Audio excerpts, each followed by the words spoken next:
সুপ্রিয় দর্শক, আসসালামু আলাইকুম। আজকে হাজির হয়ে গেলাম বিহারের রসালো খাজার রেসিপি।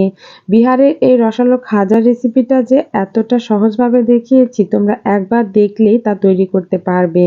আর এই খাজাগুলো যে বিভিন্ন ধরনের লেয়ার হয়ে থাকে, সেই লেয়ার কিভাবে হবে পুরো টিপস সহ এই রেসিপিটা শেয়ার করব।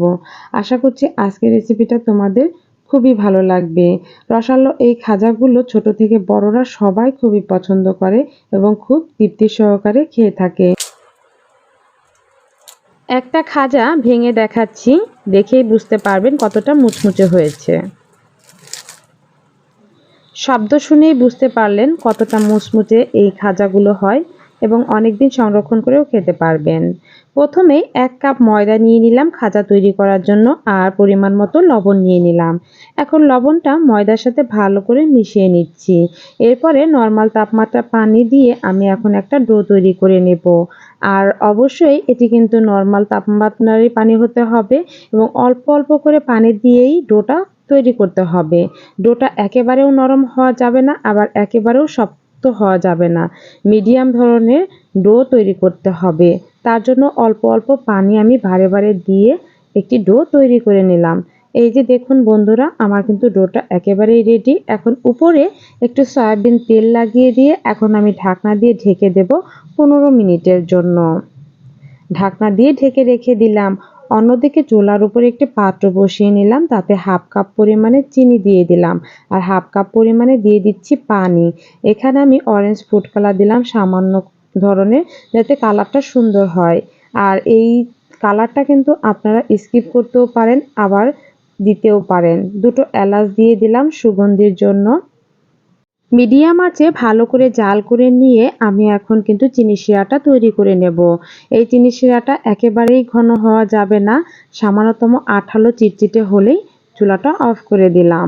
এভাবেই চিনি শিরাটা তৈরি করে রাখতে হবে। এখন আমি 15 মিনিট পরে ডোটা আবারও ভালো করে হাত দিয়ে মুথে নেব। যতটা ভালো করে মুথে নেবেন, এতে করে কিন্তু লেয়ারটা অনেক বেশি সফট হবে এবং তৈরি করতেও খুব সহজ হবে।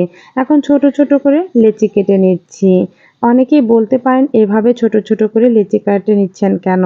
এইভাবে লেচি যদি কেটে ভালো করে মুথে নেওয়া যায়, আবারও লেচি কেটে নেব। এরকম 2 বার যদি আমি ছোট ছোট করে লেচি কেটে আবারও ময়দাটা মুথে নিই, তাহলে কিন্তু অনেকগুলো লেয়ার তৈরি করতে খুব সহজ হবে। আর এই খাজা তৈরি করার জন্য কিন্তু লেয়ার হলে খুবই ভালো দেখায়, খেতেও অনেক মজাদার হয় এবং মুচমুচে হয়। ময়দার ডোটা আমি 2টো লেচি কেটে নিচ্ছি, সমানভাবে ভাগ করে রেখে দিলাম। অন্যদিকে একটি পাত্রে আমি 2 চামচ পরিমাণের সয়াবিন তেল নিয়ে নিলাম। এখানে আপনারা 2 চামচ পরিমাণ ঘিটাও ব্যবহার করতে পারেন। আর 2 চামচ পরিমাণে দিয়ে দিলাম ময়দা। এখন ভালো করে মিক্সড করে আমি একটা ব্যাটার রেডি করে নিলাম। আবারও বলে দিচ্ছি, এখানে আপনারা ঘিটাও ব্যবহার করতে পারবেন। পিঁড়ির উপরে অর্ধেকটা ডো নিয়ে ভালো করে আমি একটা রুটি বেলে নেব। একেবারে পাতলা করে রুটিটা বেলতে হবে, তাই ধৈর্য নিয়ে সুন্দর করে রুটিটা বেলে নিতে হবে। পিঁড়ির উপরে এখন বেলনা দিয়ে আমি সুন্দর করে বড় সাইজের একটা রুটি বেলে নিচ্ছি প্রথমেই। এই খাজা তৈরি করার জন্য পাতলা রুটিটাই তৈরি করতে হয়।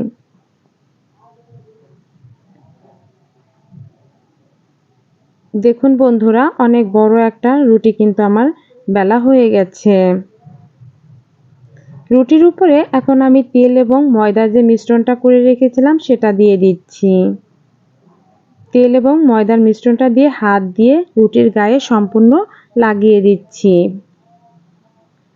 সম্পূর্ণটা লাগানো হয়ে গেলে এক সাইড দিয়ে এরকম উল্টিয়ে একটা রোলের মতো তৈরি করে নিতে হবে। দেখেই বুঝতে পারছেন কিভাবে আমি কাজটা করছি।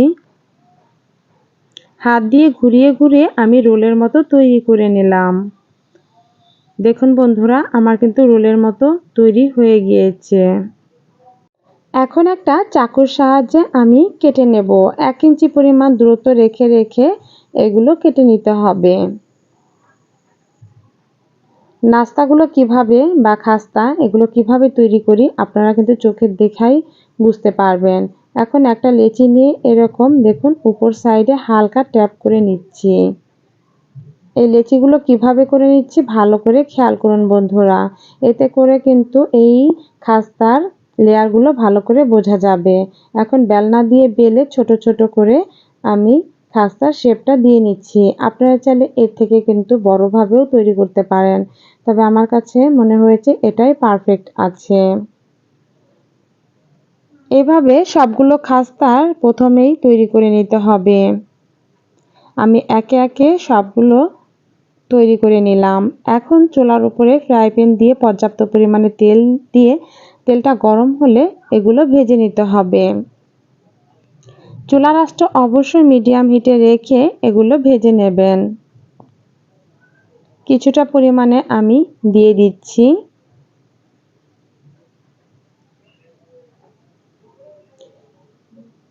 সবগুলো দিয়ে এখন উল্টিয়ে পাল্টিয়ে ভেজে নিতে হবে। আপনারা বেশি কালার করেও ভাজতে পারেন এবং হালকা কালার করেও ভাজতে পারেন। সবগুলো উল্টিয়ে পাল্টিয়ে আমি ভেজে নিলাম। আমার কিন্তু ভাজা হয়ে গিয়েছে। এখন সবগুলো আবার ছাঁকনি দিয়ে তুলে নেব।